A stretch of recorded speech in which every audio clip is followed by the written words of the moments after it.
Bismillah. Assalamualaikum warahmatullahi wabarakatuh. Bismillahirrahmanirrahim. Alhamdulillahirabbil alamin. Assalatu wassalamu ala asyrafil anbiya'i wal mursalin Sayyidina wa maulana Muhammadin wa ala alihi wa ashabihi wa man tabi'ahum bi ihsanin ila yaumiddin. Amma ba'du. Mari kita lanjutkan lagi malam hari ini ngaji filsafat kita. Masih kita ada di tema kebijaksanaan para faqih, orang-orang ahli bidang fikih, bidang agama, yang hidupnya penuh keteladanan, yang hidupnya sangat layak untuk kita contoh, kita tiru. Malam hari ini kita sampai pada tokoh yang terakhir di minggu yang terakhir bulan November, yaitu Imam Ahmad bin Hanbal. Salah seorang ulama Sunni yang mestinya teman-teman sudah pernah mendengar namanya, paling tidak. Beliau ini ulama intelektual muslim yang menurut saya paling penting dalam sejarah peradaban Islam. Kalau di Indonesia kita sering menyebutnya kadang-kadang dengan Imam Hambali. Ya memang nama beliau Ahmad bin Hanbal, atau lengkapnya Ahmad bin Muhammad bin Hanbal. Biasanya di depannya diberi Abu Abdullah karena punya putra yang bernama Abdullah. Nanti di belakang biasanya ditambahi Asy-Syaibani karena beliau ini berasal dari suku Syaiban. Baik, kita mulai teman-teman ngaji kita malam hari ini. Bismillah. Nawaitunya ditata. Arinal haqqo haqqo warzuqna tiba'ah wa arinal batila batila warzuqna ijtinabah. Nawaitu mencari ilmu kepada Allah, semoga Allah menampakkan yang benar sebagai benar dan kita diberi kekuatan untuk mengikutinya, yang batil sebagai batil dan kita diberi kekuatan untuk menghindarinya. Oke, karena kuncinya apa-apa itu kan niat di depan. Baik, kita mulai berkenalan dengan Imam Ahmad. Tadi saya sebut nama lengkap beliau Ahmad bin Muhammad bin Hanbal dari suku Syaibani.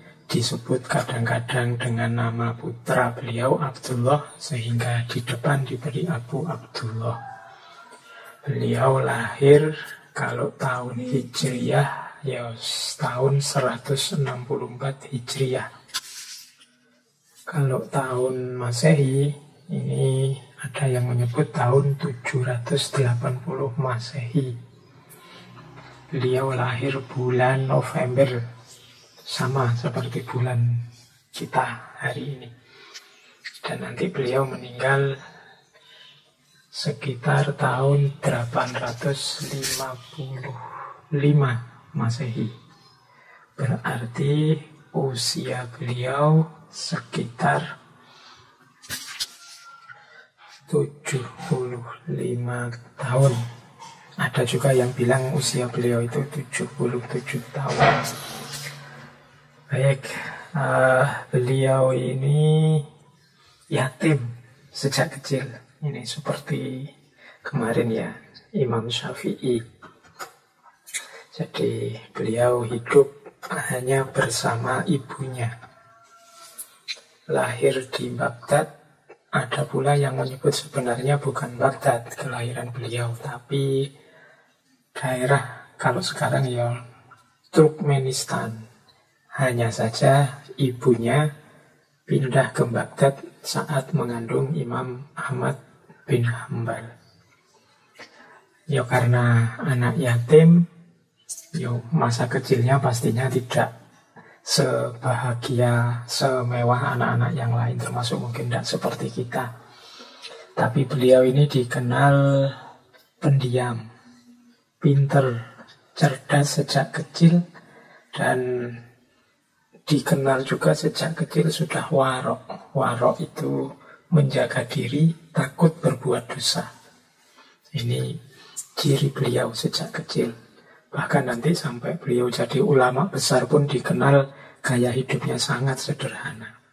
Satu-satunya yang paling menonjol dari beliau memang semangatnya untuk ilmu.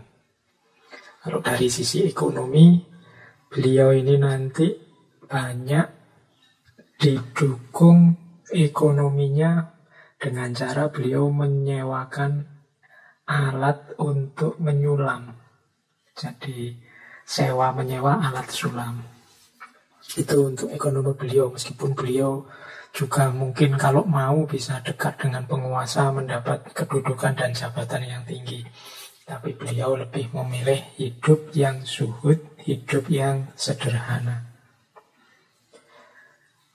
Kalau dari sisi ilmu tidak usah ditanyakan lagi. Beliau pertama-tama nanti belajar pada Syekh Abu Yusuf. Syekh Abu Yusuf ini muridnya Imam Abu Hanifah yang paling menonjol dari bidang fikih. Tapi nanti fokus beliau sebenarnya yang paling utama adalah bidang hadis.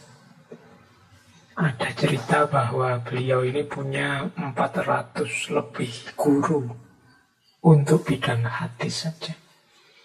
Jadi bisa dibayangkan kedalaman ilmu beliau ya, kalau untuk satu bidang saja gurunya 400-an.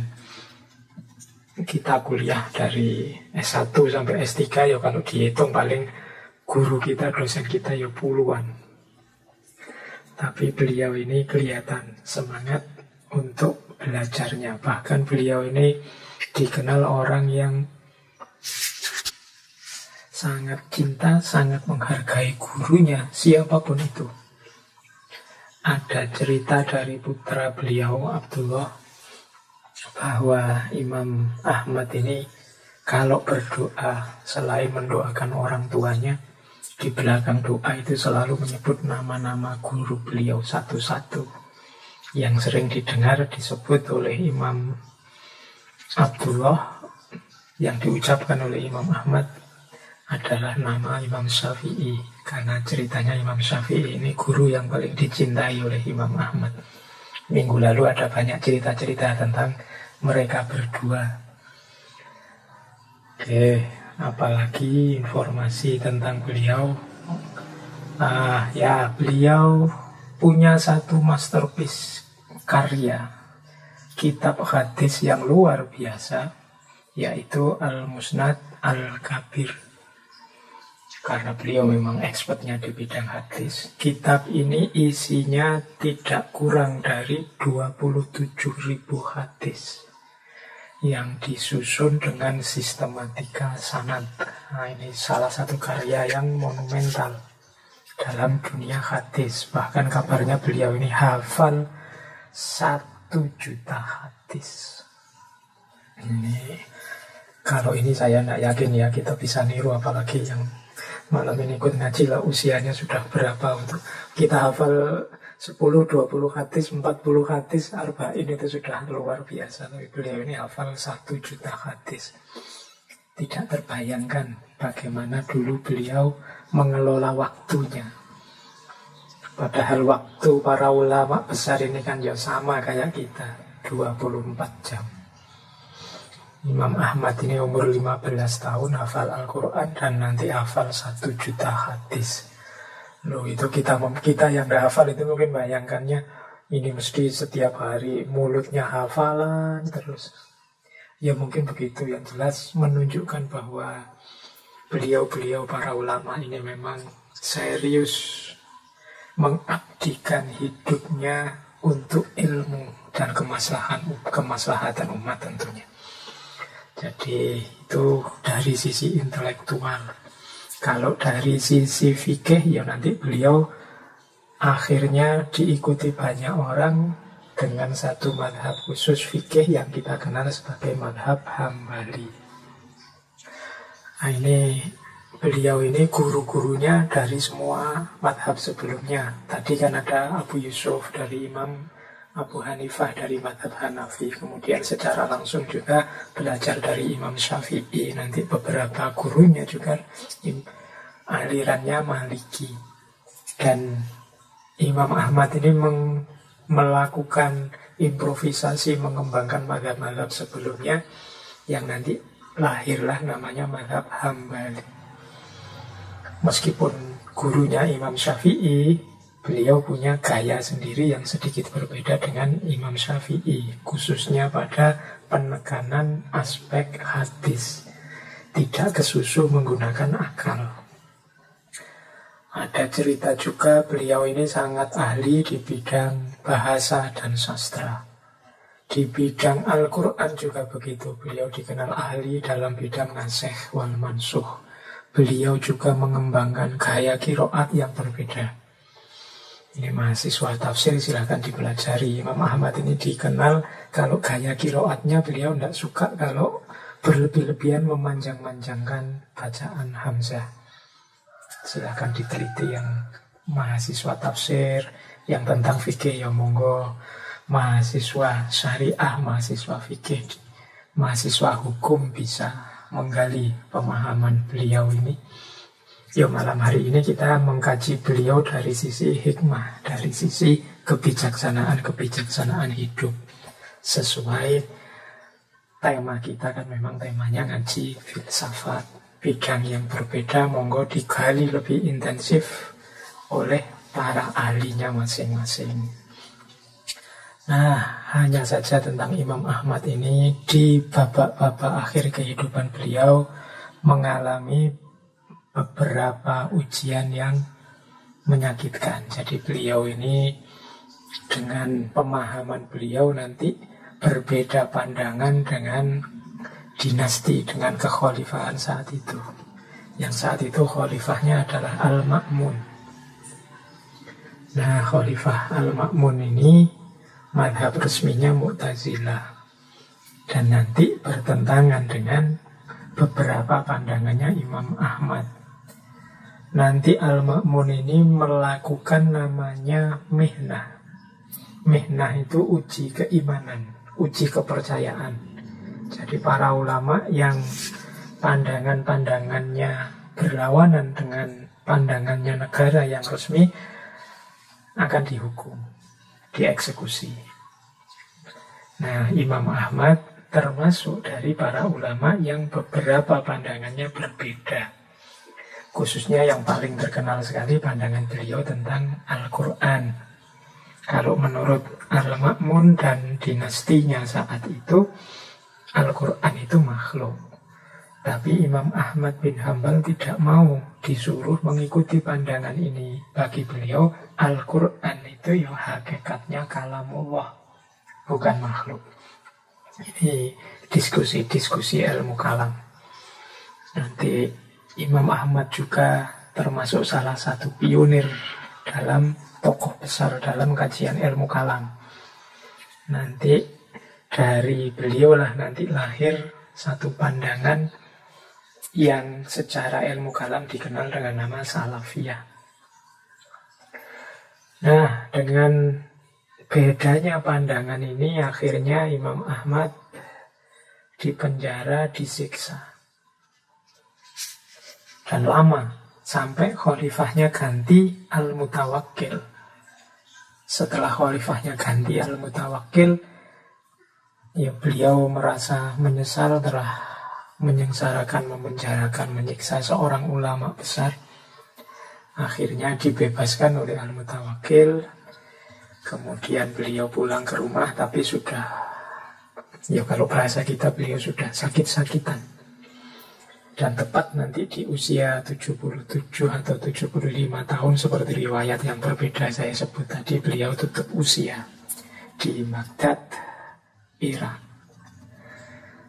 Baik, wah agak panjang ya saya cerita tentang riwayat hidup beliau ya biar teman-teman kenal. Selama ini kan kita itu tentang banyak hal ngertinya hanya dengar-dengar saja, tidak secara serius menggali apa sih yang sering kita dengar itu, termasuk tentang imam-imam madhab ini. Baik, kita mulai kajian kita tentang kebijaksanaan seorang Imam Ahmad bin Hambal. Guru beliau sendiri, Imam Syafi'i, menyatakan kekagumannya terhadap muridnya ini. Kata Imam Syafi'i, Imam Ahmad bin Hambal ini adalah imam dalam 8 bidang sekaligus. Imam dalam 8 hal. Oh, ini luar biasa kan. Biasanya ahli itu expert di satu bidang. Tapi beliau ini, katanya Imam Syafi'i, ahli dalam 8 bidang. Yang pertama, imam hadis. Kalau ini tidak diragukan lagi. Yang kedua, imam fikih. Terus imam bahasa, karena keahlian dalam bahasa Arab. Terus imam Al-Quran. Keahlian beliau dalam bidang tafsir Al-Quran. Imam dalam hal kefakiran. Ini yang bagian-bagian terakhir ini imam ranahnya tasawuf. Kefakiran itu berarti beliau orang yang merasa cukup, tidak butuh dunia lagi. Satu-satunya yang beliau butuhkan hanya Allah saja. Makanya istilahnya fakir. Para ulama dulu sering menyebut diri mereka dengan kalimat al-fakir. Ini kalimat tawadhu yang menunjukkan bahwa aku ini tidak punya apa-apa, tidak bisa apa-apa. Yang menolongku, membantuku, yang membuatku seperti ini hanya Allah saja. Nah, kata Imam Syafi'i, Imam Ahmad termasuk seorang yang pelopor dalam bidang kefakiran. Kemudian imam dalam zuhud. Nah, zuhud itu hidup yang tidak tenggelam dalam arus duniawi. Hidup yang tidak berorientasi dan berfokus materi keduniaan. Ini disebut hidup yang zuhud. Imam dalam hal warok. Dan yang terakhir, imam dalam hal sunnah. Imam dalam hal warok itu imam dalam hal kemampuan menjaga diri dari dosa. Tadi saya ceritakan ya, beliau ini warok sejak kecil, pendiam, suka menyendiri. Makanya tidak banyak terpengaruh oleh lingkungan sekelilingnya. Ya kalau anak-anak hari ini sih menyendiri, tapi menyendirinya sambil pegang gadgetnya masing-masing. Tidak terpengaruh oleh lingkungan sekeliling, tapi sangat terpengaruh oleh dunia maya yang namanya medsos. Dan yang terakhir, imam dalam hal sunnah. Imam dalam hal sunnah ini sudah tidak diragukan lagi. Beliau ini kecintaannya terhadap sunnah.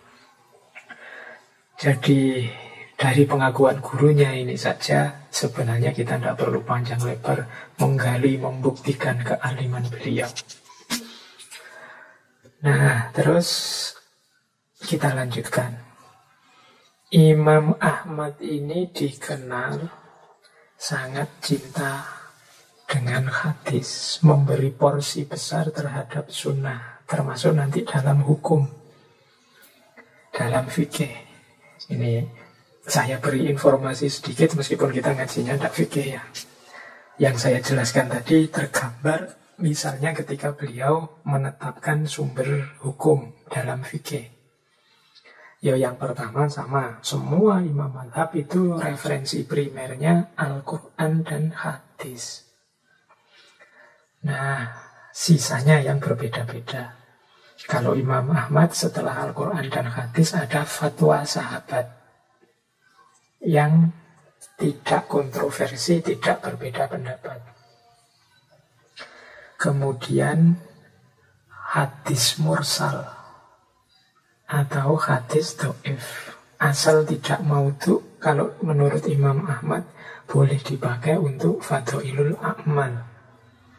Jadi tidak sebagai keputusan hukum. Ini menunjukkan bahwa beliau memberi porsi lebih besar kepada hadis, tidak kesusu melakukan kias dengan akal pikiran kita. Termasuk tadi tentang fatwa sahabat. Itu kalau ada perbedaan pendapat, kalau Imam Syafi'i ya ditarjih. secara kias dengan akal. Tapi kalau Imam Ahmad, kalau ada perbedaan pendapat, pertama-tama dicek nabrak Al-Quran apa hadis. Enggak, mana yang paling dekat dengan Al-Quran dan hadis, itu yang dipakai. Nah, ini salah satu gambaran betapa beliau ini memang memberi porsi yang sangat besar kepada hadis dan sunnah. Oke, itu gambaran tentang profil beliau. Untuk lebih jelas lagi, sekarang kita masuk belajar dari hikmah hidup beliau. Nanti setelah itu kita belajar dari nasihat-nasihat beliau. Kita belajar cara hidup seperti apa sih yang melahirkan orang besar sebesar Imam Ahmad ini.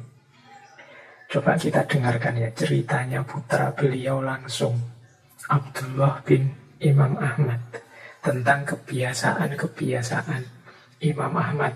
Siapa tahu kita bisa meniru ya. Terus kita bisa hafal Al-Quran, hafal 1 juta hadis. Bi'aunillah. Gaya hidup seperti apa sih Imam Ahmad ini? Katanya Imam Abdullah, beliau cerita begini. Imam Ahmad itu, ayahku itu selalu melaksanakan sholat setiap hari dan malam tidak kurang dari 300 rakaat. Jadi sehari semalam itu sholatnya beliau itu rakaatnya bisa mencapai 300. Namun setelah jatuh sakit akibat cambukan yang membuatnya lemah, maka ia hanya mampu melaksanakan sholat setiap hari dan malam sebanyak 150 rakaat. Saat itu usia beliau mendekati 80 tahun. Jadi di antara kebiasaannya Imam Ahmad itu sholat sehari semalam, kalau dihitung rakaatnya bisa nyampe 300. Tapi setelah beliau mengalami siksaan akibat mihnah tadi, tubuh beliau mulai tidak fit lagi sehingga kuatnya hanya separuhnya. Ini kalau urusan sholat. Terus setiap hari beliau ini membaca 7 surat panjang.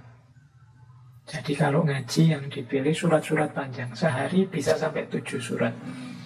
Surat panjang itu ya bagian-bagian awal Al-Quran. Itu kan panjang-panjang. Itu Al-Baqarah, Ali Imran. Itu kebalikannya kita ya. Kalau kita kan milih surat-surat pendek biar cepat. Jangan-jangan kalau kita bahkan mau ngaji saja sudah syukur. Hari ini budaya kita ngaji itu kelihatannya tidak terlalu wow lagi. Kalau budaya medsos gadget sih populer. Kalau TikTok sih di mana-mana ada. Bahkan kalau di tempat saya kok tiba-tiba ada suara orang ngaji keras-keras gitu. Terus pertanyaannya, ada orang meninggal di mana? Karena kedengaran suara ngaji itu biasanya pas ada orang meninggal. Imam Ahmad ini kalau ngaji dipilih dalam sehari surat-surat panjang, 7 surat-surat panjang. Dan beliau minimal menghatamkan Al-Quran 7 hari sekali. Jadi itu kebiasaan beliau, minimalnya dalam 7 hari sekali. Kalau kita kan bisa menghatamkan Al-Quran setahun sekali. Biasanya pas Ramadan. Itu pun tidak selalu sukses. Sering-sering hanya niatnya saja menghatamkan terus tidak nyampe. Oke, jadi itu kebiasaan beliau. Kemudian malam hari beliau ini seperti gurunya. Malam hari itu dibagi 3. Kalau Imam Ahmad setelah sholat isya sekitar 1 jam, kemudian beliau tidur ringan, tidur sebentar, kemudian bangun, sholat, dan sampai pagi melakukan aktivitas mujahadah, berdoa, mendekat kepada Allah. Ini malam-malam beliau. Itu kalimat yang terakhir itu tadi sedikit saya singgung. Aku pernah mendengar ayahku pada waktu sahur berdoa untuk satu kaum dengan menyebut nama-namanya. Ia banyak berdoa dan menyembunyikannya. Jadi ini cerita putra beliau bahwa Imam Ahmad ini suka mendoakan orang, meskipun orangnya tidak tahu. Jadi kebalikannya kita ya, kalau hari ini kita banyak sekali pamer akan mendoakan orang. Ada temannya pergi, ya saya doakan semoga selamat di jalan. Ada temannya melakukan apa, ya saya doakan. Tapi kalimat yang kita ucapkan ini seringkali basa-basi. Kita tidak secara serius akan mendoakan dia. Setelah itu kan kita tidak terus setelah sholat kita doakan, ya Allah semoga teman saya yang tadi dalam perjalanan selamat. Kemungkinan kita ya tidak melakukan itu. Tapi kalau Imam Ahmad sebaliknya. Jadi beliau meskipun tidak menyebut akan mendoakan, tetap beliau semangat mendoakan orang lain. Dan disembunyikan. Kemudian kebiasaan lagi dari Imam Ahmad, beliau ini suka memperbanyak puasa. Jadi puasa terus menerus berpuasa. Itu kebiasaan beliau. Senin, Kemis, Ayyamul Bid itu tidak pernah ketinggalan. 13, 14, 15. Bahkan setelah mengalami siksaan luar biasa gara-gara mihnah, ceritanya Abdullah bin Imam Ahmad ini, beliau puasa terus sampai meninggal. Nah, ini kebiasaan pribadi beliau. Baik, biar nanti malam ini dapat banyak, saya lanjutkan. Kebiasaan ilmiah. Kita teladani hidup beliau. Kebiasaan ilmiah ini saat beliau menjadi guru di dunia ilmu, saat beliau mengajar pada murid-muridnya. Apa yang beliau lakukan, kebiasaan beliau? Pertama, ini saran dari Imam Ahmad, saat belajar dimohon menjauhi banyak canda. Tidak terlalu banyak guyon. Mengapa begitu? Ya karena Imam Ahmad ini bidangnya sunnah. Kata Imam Ahmad, meriwayatkan sunnah, belajar tentang sunnah itu bagian dari ibadah. Dan kalau kita ibadah kan ya kalau bisa tidak sering-sering bercanda. Ya sedikit-sedikit mungkin menghilangkan kejenuhan sebentar, tidak apa-apa bercanda. Tapi kalau terlalu banyak candanya nanti aura ilmunya hilang. Cahaya keilmuannya bisa jauh. Jadi cari ilmu ayo, memperdalam ayo. Mungkin sedikit-sedikit ada guyonnya, ada candanya, tapi jangan fokus ke situ saja. Karena kita ini mencari ilmu, belajar. Ya mungkin kalau bahasa hari ini ya ini belajar bukan stand up. Kalau stand up ya memang isinya full canda, tapi kalau belajar ya enggak. Nah ini nasihat dari Imam Ahmad, biar cahayanya ilmunya enggak hilang. Kan ada beberapa riwayat itu yang menyatakan orang yang banyak tertawa bisa keras hatinya. Jadi tertawa boleh, sebentar bersenda gurau boleh, biar tidak keras hatinya. Terlalu banyak tertawa juga mengeraskan hati. Jadi yang biasa saja, normal saja. Nah, yang pertama itu, jadi kebiasaannya Imam Ahmad. Jadi kalau teman-teman belajar nyantri ke Imam Ahmad, yo jangan menunggu beliau akan banyak bercanda. Nanti kalian mengeluh, wah iki serius tenan, ini ndak ada dagelannya sama sekali. Karena bagi beliau ini ibadah. Kurang sopan kalau ibadah banyak bercandanya. Ini Imam Ahmad. Terus beliau punya kebiasaan hanya menyampaikan hadis kalau ada orang bertanya. Kalau tidak ada yang bertanya, ya beliau diam, tidak menyampaikan apapun. Nah ini kebiasaan ilmiah. Jadi beliau tidak mengobrol hadis, tidak mengobrol ilmu, apalagi pamer. Kalau ada orang tanya, dijawab. Hadisnya ini, referensinya ini. Tapi kalau tidak ada orang tanya, ya sudah beliau. Karena seperti kata-katanya Imam Ghazali di Mishkatul Anwar itu. Ini Imam Ghazali ya, yang kemarin minggu lalu saya sering selip ngomong Imam Ghazali, padahal maksudnya Imam Syafi'i. Kalau ini Imam Ghazali beneran. Jadi kata Imam Ghazali, memberi ilmu pada orang-orang yang tidak butuh, yang mengabaikan ilmu, itu seperti menelantarkan ilmu. Jadi mungkin Imam Ahmad juga punya prinsip seperti itu. Kalau orangnya tidak butuh, saya beritahu, ilmunya mesti sia-sia. Wong dia tidak merasa butuh, tidak merasa ingin mendapatkan. Jadi akhirnya ilmunya terlantar, tidak ada yang ngopeni. Jadi mending kalian butuh apa, saya beri apa. Oke, berarti ngaji malam hari ini semoga yang hadir teman-teman yang memang membutuhkannya. Kalau merasa belum butuh, coba dicarilah sedikit-sedikit bagian dari ngaji ini yang mungkin manfaat untuk teman-teman, biar ilmunya tidak terlantar. Kebiasaan Imam Ahmad yang kedua. Yang ketiga, Imam Ahmad ini kalau menyampaikan sebuah hadis, meskipun beliau hafal, beliau tetap mengambil kitab dan disampaikan dengan cara membaca kitab itu. Untuk menjaga saat beliau menukil, biar tidak keliru. Jadi meskipun beliau hafal, beliau tidak pamer hafalannya, tapi lebih fokus kalau memang mungkin ada kitabnya yang tertulis, membuka kitab. Biar tidak salah, biar tidak keliru. Karena ya meskipun orang itu hafal, sekali-sekali juga bisa terpeleset. Tapi jalan lebih aman adalah membaca. Jadi kalau teman-teman juga begitu, kalau memang memungkinkan, misalnya jadi pembicara, jadi narasumber, kalau memang ada bahan tertulisnya, ditulis saja atau bawalah bahan yang tertulis biar ngomongnya tidak ngalor ngidul, paling tidak juga menjaga biar tidak keliru. Karena kekuatan akal kita ini terbatas.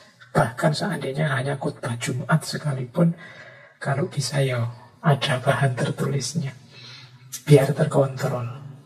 Oke, ini kebiasaannya Imam Ahmad. Kemudian tidak menjawab kecuali merujuk pada kitab yang telah beliau pelajari. Jika tidak tahu, maka beliau tidak menjawab. Jadi Imam Ahmad ini punya kebiasaan, kalau ada orang bertanya, ya beliau jawab, cuma tidak ngarang dengan pikiran beliau sendiri, yang merujuk pada kitab yang sudah beliau kaji, merujuk pada tokoh-tokoh yang sudah beliau pelajari. Nah, ini cirinya Imam Ahmad. Jadi kalau bicara selalu punya rujukan, tidak ngarang. Kalau tidak tahu, ya tidak jawab. Mungkin seperti Imam Malik dulu lah, adri, aku tidak tahu. Ya nanti cari referensi dulu, baca-baca dulu.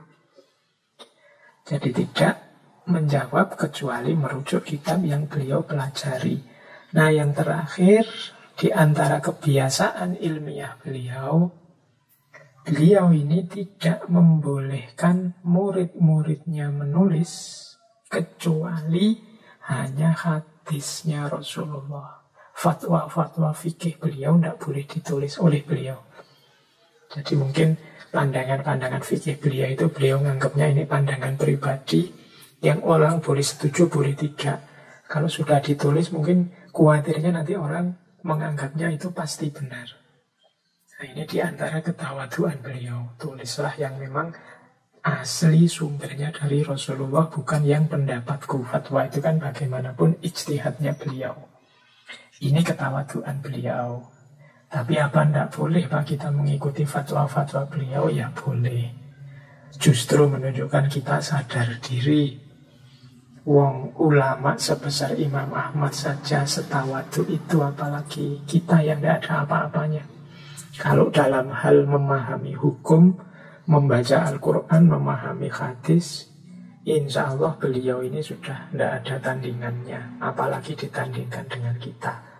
Maka kalau kita mengikuti fatwa beliau, itu bukan sesuatu yang tercela atau aib, tapi justru manusiawi, masuk akal, dan memang seharusnya begitu kalau kita sadar diri. Jadi kita mengikuti Imam Syafi'i, mengikuti Imam Ahmad, Imam Malik, Imam Abu Hanifah, itu bukan berarti menunjukkan kita tidak independen atau kita tidak mau berusaha sendiri, tapi menunjukkan kesadaran bahwa kita ini tidak level kalau dibandingkan mereka. Ya tetap kita kaji, kita pelajari, kita cari dalil dasar pemikiran mereka. Itu di antara penghormatan kita kepada mereka. Meskipun mereka sendiri bilang, ya kalau ada pikiranku yang kalian tidak cocok dengan sunnah dan hadis, tinggalkanlah. Itu bagi saya bukti ketawaduan beliau-beliau. Justru menunjukkan keulamaan, kecendekiawaan mereka. Baik, ada satu lagi keistimewaan dari Imam Ahmad Tadi saya bilang beliau ini pendiam, suka menyendiri. Nanti sampai tua sebenarnya ada sesuatu yang sangat menggelisahkan beliau, yaitu popularitas. Jadi beliau ini sangat gelisah dengan popularitas beliau sendiri. Ini berlawanan dengan kita ya. Kita hari ini kan mengejar populer, mengejar viral, mengejar like, mengejar komen, mengejar retweet, mengejar popularitas. Tapi Imam Ahmad kebalikannya. Ada beberapa quote yang saya bawa dari Imam Ahmad tentang popularitas ini. Saya bawa 4 di antaranya. Yang pertama, saya ingin bersembunyi di lembah Mekah hingga saya tidak dikenal. Saya ini diuji dengan popularitas. Jadi popularitas bagi Imam Ahmad ternyata ujian. Kalau kita kan seringkali popularitas ini tujuan. Kalau ada orang tidak kenal kita, kalau ada orang tidak ngerti kita, kita datang orang cuek itu kan kita tersinggung, kita marah. Tapi Imam Ahmad malah, kalau bisa saya ingin bersembunyi di lembah Mekah. Yang kedua, berbahagialah orang yang dijadikan Allah tidak terkenal. Wah, ini saya dan teman-teman harusnya bahagia ya. Kita kan bukan orang terkenal. Kita orang biasa-biasa saja semuanya. Meskipun diam-diam kita memendam hasrat untuk terkenal. Mungkin lewat medsos, mungkin lewat tampilan-tampilan kita atau gaya kita di depan orang lain. Tapi sebenarnya kita tidak dibuat populer oleh Allah, itu membahagiakan. Ureanya panjang. Nanti teman-teman seandainya ada di antara kita hari ini yang terkenal, silahkan dirasakan nanti repotnya orang terkenal, sumpeknya orang terkenal. Saya membayangkan artis-artis yang sangat terkenal itu betapa susahnya hidup tiap hari jadi pusat perhatiannya orang. Kadang-kadang mau marah tidak bisa karena nanti ada yang memberitakan. Mau jengkel tidak boleh. Mau melakukan apa tidak bisa karena nanti diberitakan. Repot. Jadi berbahagialah orang yang dijadikan Allah tidak terkenal. Andaikan aku menemukan jalan, aku pasti keluar sehingga aku tidak memiliki popularitas. Ini prinsipnya Imam Ahmad. Sayangnya beliau ini memang ulama besar, dibutuhkan oleh umat. Beliau jadi kiblat dan rujukannya umat.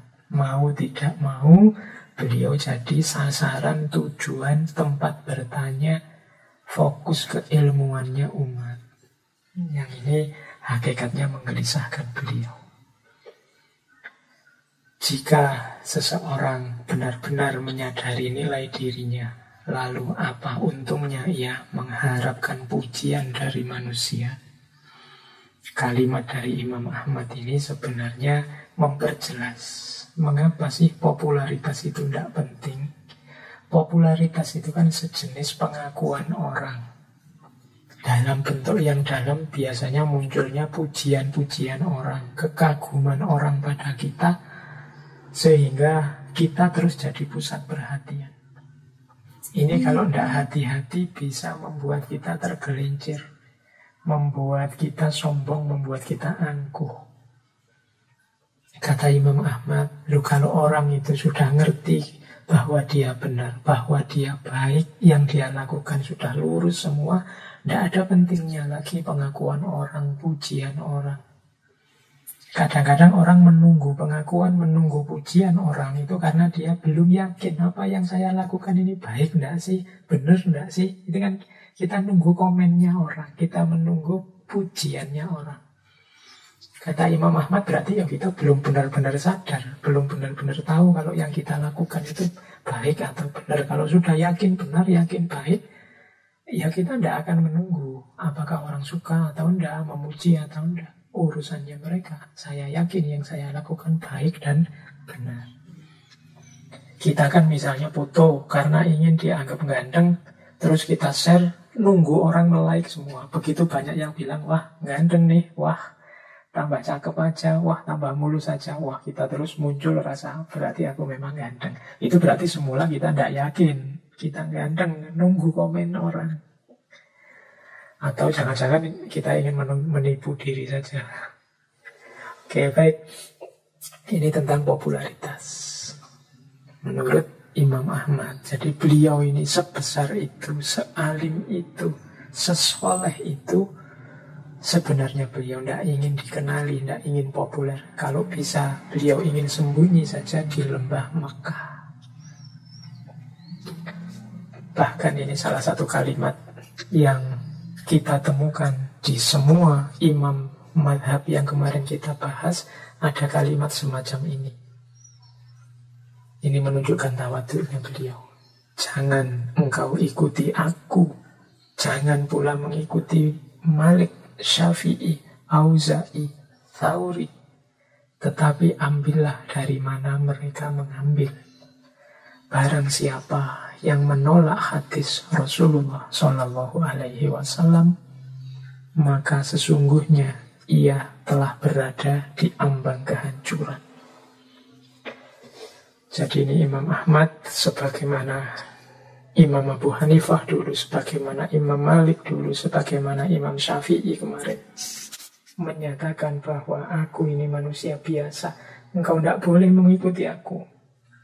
Mencontoh mungkin boleh, itu kalau pakai bahasa saya, tapi jangan mengikuti. Yang kita ikuti hanya Allah dan Rasulullah. Ya, ini ketawaduan beliau seperti saya bilang tadi. Nah, harusnya dilanjutkan dengan ketahudirian kita.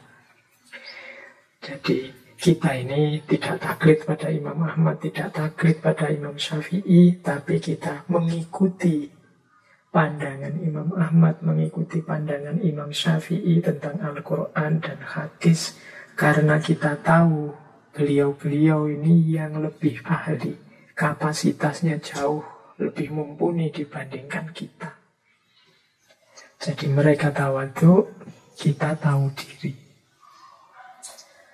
Oke, jadi ini prinsip dari penjelasan beberapa tadi. Mungkin teman-teman sudah bisa menggambarkan sosok alim dan soleh yang seperti apa Imam Ahmad itu. Baik, kita cari hikmah yang lain dari kehidupan Imam Ahmad. Yang paling terkenal, seperti saya bilang tadi, dari Imam Ahmad adalah kesungguhan beliau dalam ilmu. Banyak sekali cerita-cerita tentang bagaimana seriusnya beliau mencari ilmu. Ada satu cerita, satu ketika Imam Ahmad ini, yang sudah tua, yang usianya sudah 70-an, terlihat sedang berjalan, membawa buku, membawa tinta, membuntuti seorang syekh.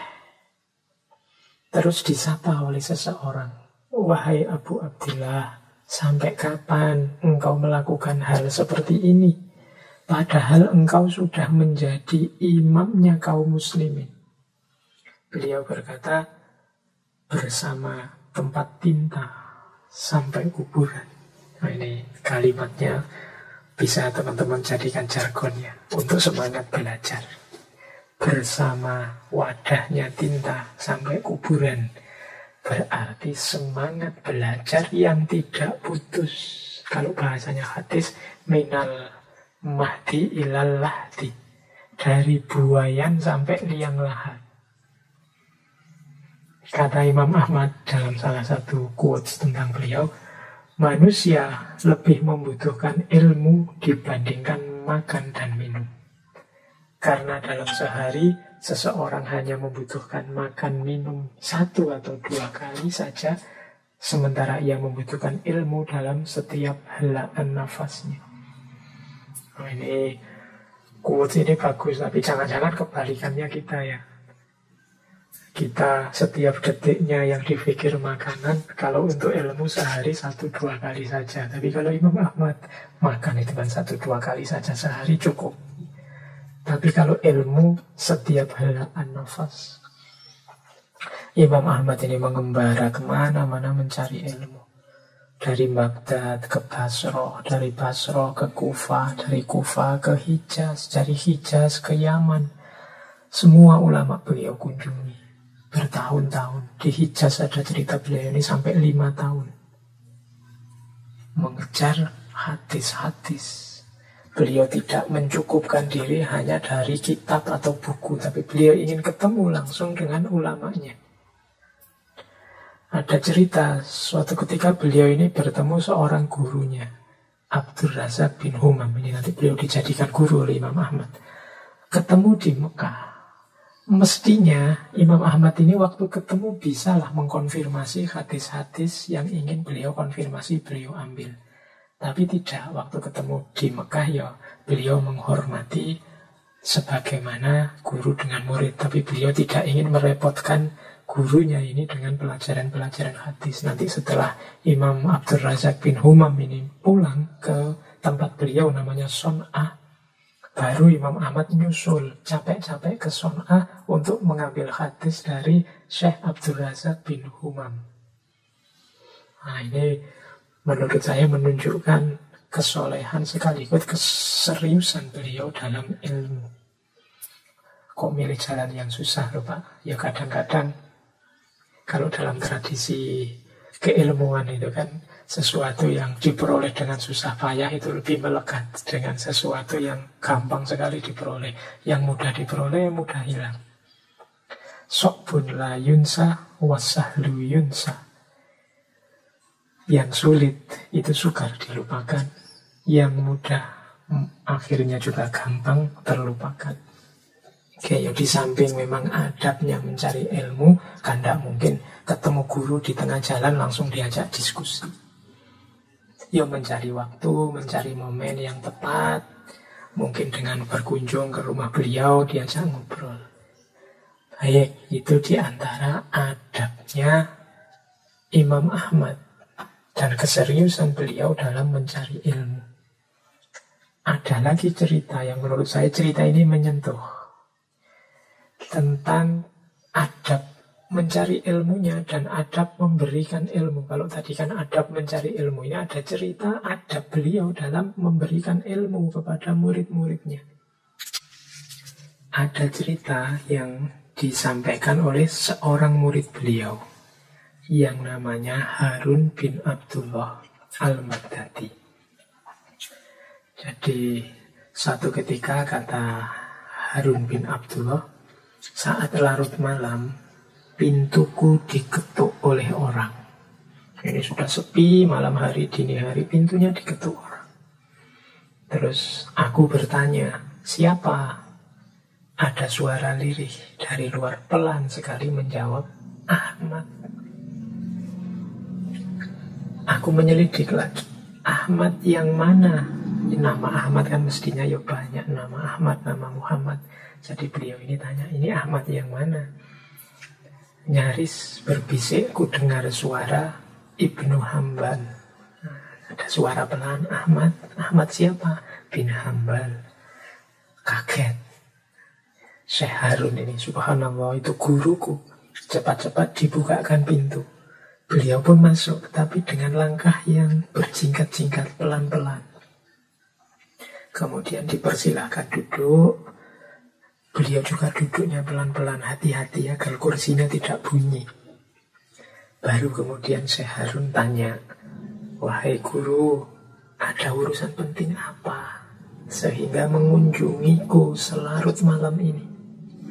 Mengunjungiku di dini hari malam ini. Beliau tersenyum. Kemudian berkata, maafkan aku wahai Harun. Kata beliau lembut dan pelan. Aku terkenang bahwa engkau masih terjaga kalau malam seperti ini untuk meneliti hadis di waktu semacam ini. Kuberanikan diri untuk datang karena ada yang mengganjal di hatiku sejak siang tadi. Jadi Imam Ahmad ini bilang, yo, aku ngerti kebiasaanmu kalau jam-jam segini engkau masih sibuk belajar. Makanya aku datang pelan-pelan. Karena ada yang mengganjal yang ingin aku sampaikan. Syekh Harun kaget. Apakah yang ingin disampaikan itu tentang saya, guru? Sampaikanlah, jangan ragu-ragu. Akan aku dengarkan. Nah, barulah Imam Ahmad menyampaikan nasihatnya. Maaf wahai Harun, tadi siang aku lihat engkau sedang mengajar murid-muridmu.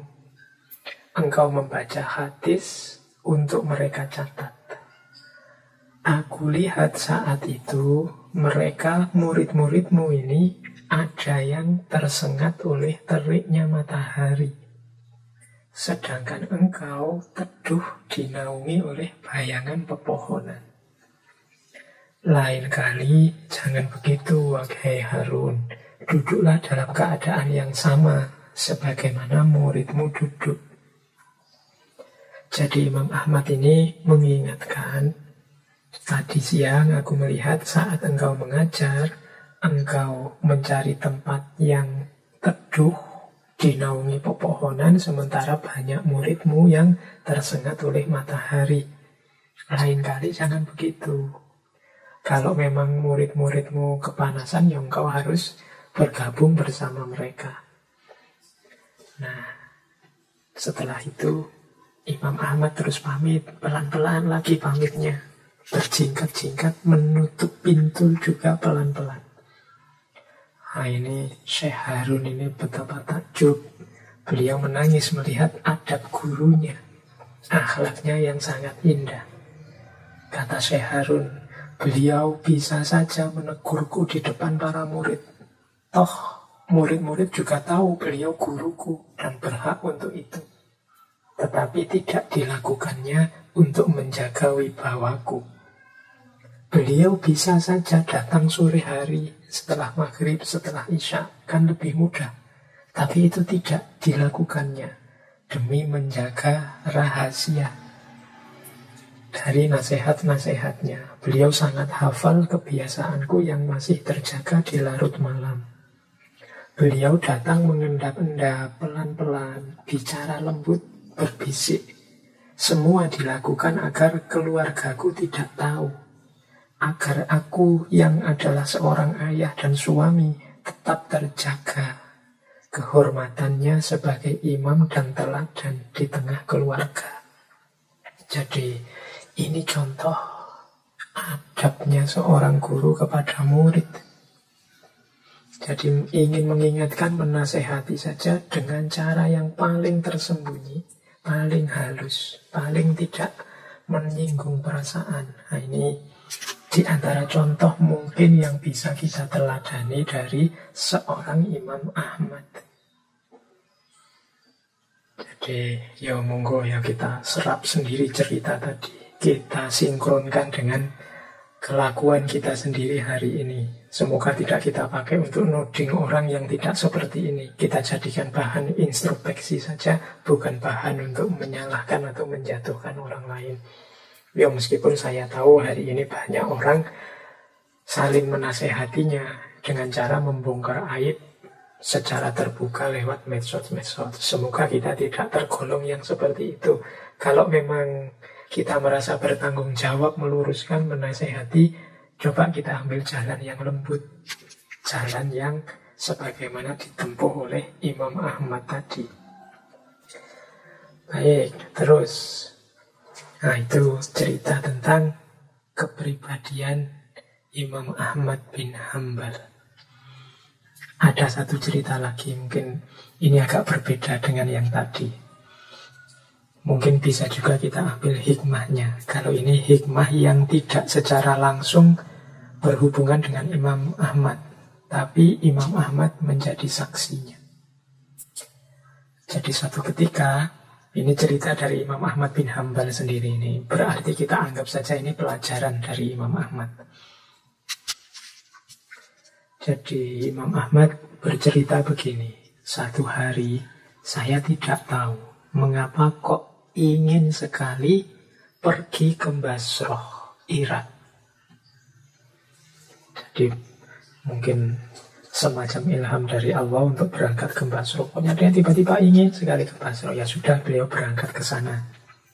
Sebagaimana kebiasaannya Imam Ahmad yang tidak ingin terkenal dan dikenal, ya beliau berangkat ke Basrah dengan modelnya sendiri, mungkin dengan baju yang sangat sederhana, tidak memamer-mamerkan gaya dan kebiasaannya biar tidak dianggap orang besar, orang soleh.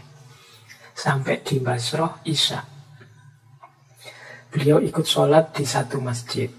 Setelah sholat, karena merasa capek, beliau berniat, wah ini enaknya saya istirahat di masjid ini saja ya. Terus beliau berbaring di masjid itu. Tiba-tiba didatangi oleh pengurus masjid, marbotnya atau takmirnya lah kalau hari ini ya. Melihat Imam Ahmad di situ, disapa, "Syekh, mengapa kok berbaring di sini?" Imam Ahmad menjawab, "Saya ingin istirahat. Saya ini musafir." Nah, orang yang mengelola masjid, penunggu masjid itu kemudian mengingatkan, tidak boleh tidur di masjid, keluar. Imam Ahmad pun didorong keluar. Sampai di teras masjid, Imam Ahmad berniat, oh kalau gitu saya istirahat di teras masjid ini sudah cukup, tidak harus di dalam masjid. Didatangi lagi oleh marbot tadi, tidak boleh, saya tetap tidak boleh, di dalam masjid tidak boleh, di luar masjid tidak boleh. Imam Ahmad didorong-dorong sampai ke jalan. Nah, Imam Ahmad kebingungan ini, waduh kalau gitu nginep di mana ini? Tiba-tiba ada yang memanggil beliau, seorang tukang roti yang rumahnya dekat masjid. Orang tua tukang roti ini sejak tadi sudah melihat beliau dan melihat peristiwa ketika beliau didorong-dorong ke jalan oleh marbot masjid. Karena itu dia terus memanggil Imam Ahmad, "Mari Syekh, sampean menginap di tempat saya saja. Saya tidak punya tempat yang luas, tempat saya hanya kecil, tapi monggo kalau mau menginap di tempat saya." Imam Ahmad pun duduk menemani tukang roti ini. Jadi ada kebiasaan yang dilihat oleh Imam Ahmad dari tukang roti ini yang unik. Jadi tukang roti ini sambil mengolah adonan roti, yang keluar dari mulutnya selalu kalimat astaghfirullah, istighfar. Kalau pas diajak ngomong oleh Imam Ahmad, ya dijawab ngomong itu. Tapi setelah menjawab, mulutnya terus istighfar lagi, istighfar lagi. Jadi orang ini mendawamkan istighfar. Terus Imam Ahmad bertanya, "Syekh, sudah berapa lama sampean melakukan hal seperti ini, mendawamkan istighfar ini?" Orang itu menjawab, "Sudah lama sekali. Saya menjual roti sudah 30 tahun lebih. Kira-kira sejak itulah saya mendawamkan istighfar ini." Kemudian Imam Ahmad bertanya, "Ma thamratu fi'luk?" Apa hasilnya istiqomahmu beristighfar ini? Terus beliau bilang, "Ya, 30 tahun lebih aku istiqomah beristighfar, tidak ada hajat yang saya minta pasti dikabulkan oleh Allah. Semua yang saya minta langsung diterima oleh Allah." Imam Ahmad bertanya, "Semuanya dikabulkan?" Orang itu menjelaskan, "Semuanya dikabulkan, kecuali satu. Ya, masih ada satu yang belum dikabulkan oleh Allah." Imam Ahmad penasaran, terus bertanya, "Apa itu kira-kira yang belum dikabulkan oleh Allah?" "Aku minta kepada Allah supaya dipertemukan dengan Imam Ahmad." Nah, mendengar itu Imam Ahmad langsung takbir, Allahu Akbar. Ternyata, kata Imam Ahmad, yang mendatangkan aku jauh-jauh dari Baghdad sampai ke Basrah ini, bahkan sampai didorong-dorong oleh marbotnya masjid, itu ternyata istighfarmu, kata Imam Ahmad. Penjual roti itu pun kaget. Allahu Akbar, dia tidak menyangka orang yang diajaknya menginap adalah ulama besar yang selama ini dirindukannya. Oke teman-teman ya, ini saya bawa cerita ini yang langsung dari Imam Ahmad untuk mendorong kita melakukan istiqomah. Bahkan amal baik yang tidak terlalu mewah seperti sholat malam yang terus-terusan atau puasa yang terus-terusan, hanya mendawamkan istighfar saja mengundang keridhoannya Allah. Makanya saya sering pesan untuk tidak berhenti-berhenti istiqomah dalam kebaikan. Pilihlah kebaikan apapun yang tidak terlalu berat, yang tidak membebani hidupmu sampai sebegitunya, tapi lakukan dengan istiqomah. Insya Allah keseriusan kita dalam istiqomah akan mengundang ridhonya Allah. Baik, kita belajar lagi tentang hikmah dari kehidupannya Imam Ahmad. Ada satu cerita lagi yang menurut saya menarik. Ini mungkin cocok dengan beberapa fenomena kita hari ini. Satu ketika ada orang bertanya kepada Imam Ahmad. Berkata begini orang ini kepada Imam Ahmad, jadi semoga Allah memberi pahala kebaikan kepadamu karena jasamu kepada Islam, jasamu untuk Islam. Nih, orang ini mungkin melihat ulama besar, sumbangan pikirannya, pengabdiannya untuk agama sudah luar biasa. Kita harus berterima kasih kepada beliau. Nah, orang ini mungkin bermaksud mendoakan, semoga Allah memberi pahala kebaikan kepadamu karena jasamu untuk Islam. Engkau sudah mati-matian mengabdi dan membela Islam. Semoga Allah memberikan pahala. Nah, disampaikan seperti ini kepada Imam Ahmad. Imam Ahmad marah. Kemudian beliau berkata, memangnya aku ini siapa? Sehingga Allah memberikan pahala kepadaku karena jasaku untuk Islam. Terbalik. Seharusnya doanya begini, semoga Allah memberi balasan kebaikan atau kejayaan kepada Islam karena jasanya Islam untukku. Ini kalau dijelaskan lebih panjang, bukan aku yang menyelamatkan Islam, terbalik, Islam yang menyelamatkan aku. Bukan karena aku Islam ini jaya, tapi Islamlah yang menyelamatkan aku sehingga membuatku sebesar ini. Jadi Imam Ahmad merasa dirinya menjadi orang besar dalam tanda petik seperti saat itu karena jasanya Islam, pertolongannya Allah, bukan karena hasil upayanya sendiri. Nah, ini yang menurut saya mental di antara mental tawadhu tadi. Jadi mental merasa bahwa loh, aku ini bukan apa-apa kalau tidak ada pertolongannya Allah.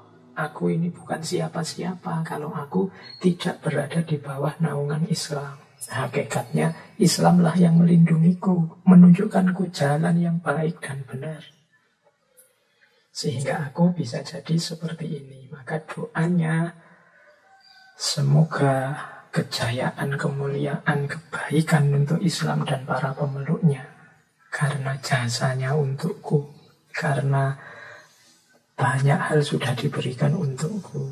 Jadi pujiannya tidak pada aku, tapi pada Allah, kepada Islam. Baik, ini silahkan dikontekstualkan dengan hidup teman-teman masing-masing hari ini. Karena kadang-kadang kita itu lupa.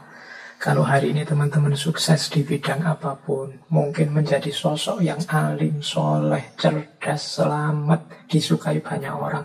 Apapun situasi baik yang teman-teman alami hari ini, yakinlah bahwa itu semata-mata karena pertolongannya Allah, karena keridhoannya Allah, karena kita masuk ke dalam naungan Islam yang rahmatan lil alamin, bukan sebaliknya. Baik, ini kisah-kisah hikmah sebenarnya dari riwayat-riwayat tentang Imam Ahmad ini masih banyak kisah-kisah. Silahkan teman-teman menggali sendiri. Ada kisah yang saya ingat itu bagaimana Imam Ahmad bisa menakut-nakuti jin hanya dengan sandalnya saja. Cuma tidak saya tulis di slide saya ini. Jadi suatu ketika Khalifah Al-Mutawakkil ini, salah seorang keluarganya ada yang kerasukan jin. Jadi ya ngerti sendiri orang yang kerasukan jin seperti apa. Nah, Imam Ahmad kemudian diminta untuk mengobati kerabatnya Khalifah Al-Mutawakkil ini. Jadi ada utusan datang ke rumahnya Imam Ahmad, mengabarkan Sultan memerintahkan beliau untuk membantu menyembuhkan kerabatnya yang kemasukan jin. Saat itu Imam Ahmad langsung berdoa di tempat, memohon pada Allah agar kerabatnya Khalifah Al-Mutawakkil ini disembuhkan. Setelah berdoa, kemudian Imam Ahmad mengambil sandalnya. Sepasang sandalnya diambil, dititipkan pada utusan tadi, bawalah 2 sandal ini kepada orang yang kerasukan tadi, taruh di sebelah kepalanya. Kemudian bilang kepada yang kerasukan tadi bahwa Imam Ahmad bin Hambal menyuruhmu untuk pergi. Nah, dibawalah sandal itu kepada Khalifah Al-Mutawakkil. Dipeganglah sandal ini oleh Khalifah, kemudian ditaruhlah di sebelahnya kerabatnya yang sakit. Khalifah kemudian bilang, keluarlah dari tubuh saudaraku ini. Kalau tidak, Imam Ahmad bin Hambal akan memukulmu dengan sandal ini. Wah, terus jin itu jawab, sungguh aku mendengar dan taat. Sami'na wa ata'na. Seandainya Ahmad bin Hambal yang menyuruhku pergi dari Irak, aku pun akan menuruti perintahnya. Sesungguhnya dia adalah seorang hamba yang taat kepada Tuhannya. Barang siapa yang taat kepada Allah, maka kami akan takut kepadanya. Akhirnya jin tersebut keluar. Ini cerita ya, di slide tidak saya bawa, tapi bagi saya yang penting kalimat yang terakhir tadi. Barang siapa yang patuh kepada Allah, maka makhluk yang lain akan takut kepadanya. Ini uraiannya panjang, tapi hikmahnya paling tidak itu. Oke, teman-teman, kita belajar lagi beberapa hikmah dari seorang Imam Ahmad bin Hambal. Ada nasihat yang disampaikan oleh Imam Ahmad. Ini semacam cerita. Kata Imam Ahmad begini, Allah mewahyukan kepada Isa alaihissalam. Jadi ini Imam Ahmad bercerita kepada kita, ada wahyu dari Allah kepada Nabi Isa. Isinya bagus, makanya malam ini saya tampilkan. Apa isinya wahyu? Jika engkau seorang diri, jagalah hatimu. Jika engkau bersama orang, jagalah lisanmu. Jika engkau berada di meja makan, jagalah perutmu. Dan jika engkau berada di jalan, jagalah matamu. Itu akan memberikanmu keselamatan. Jadi, jalan untuk selamat itu ada 4. Yang pertama, kalau pas kita sendirian, mari kita menjaga hati. Kadang-kadang kalau kita sendiri itu kan merasa bebas, tidak ada yang mengawasi.